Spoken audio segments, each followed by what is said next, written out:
જોરદાર તાલીથી એકવાર આપણે સંજયભાઈને બિરદાવીશું. સમાજની અંદર સંગઠનની ખૂબ જરૂર છે.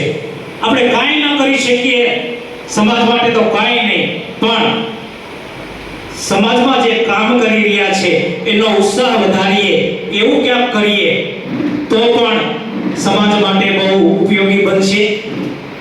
જમવા માટે મળશે નહીં, કેમ કે બધાય પ્રવૃત્તિઓમાં અલગ અલગ જગ્યાએ જોડાયેલા હોય છે, પણ બ્રહ્મચોરાજીનો સંકલ્પ હોય ત્યારે બધા જ.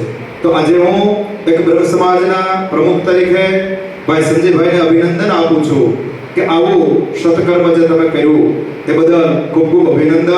બ્રહ્મ સમાજનો જમણવાર, સ્નેહી મિત્રનો જમણવાર, આમંત્રિત મહેમાનોનો, જે જ્ઞાતિ બંધુઓના મહેમાનો હોય એ બધાનો જમણવાર રાખ્યો છે.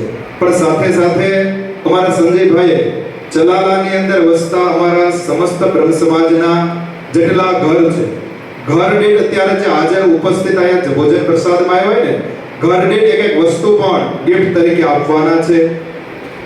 અને બ્રાહ્મણનું ભોજન પૂરું ક્યારે થાય? દક્ષિણા દે ત્યારે. દક્ષિણા વગરનું ભોજન પૂરું ન થાય. એટલે આવનાર તમામ ભૂદેવોને પણ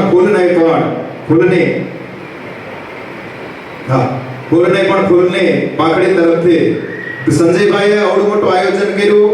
જો જે સંતાનોમાં ગુણ હોય એ સંતાનોના ગુણ કે અભિયાનો છે. એટલે સંજયભાઈ આયોજન કર્યું બેન કે હું થોડી રહી જાઉં, મારે બધા આવેલા ભૂદેવોને દક્ષિણા મારે દેવીશ. ધન્યવાદ બેન તમને કે તમને પણ આવો સારો વિચાર આવ્યો કે જેના ગુણની અંદર, જેના લોહીમાં આવા ગુણ હોય ને એ જ ધર્માદો કરી શકે.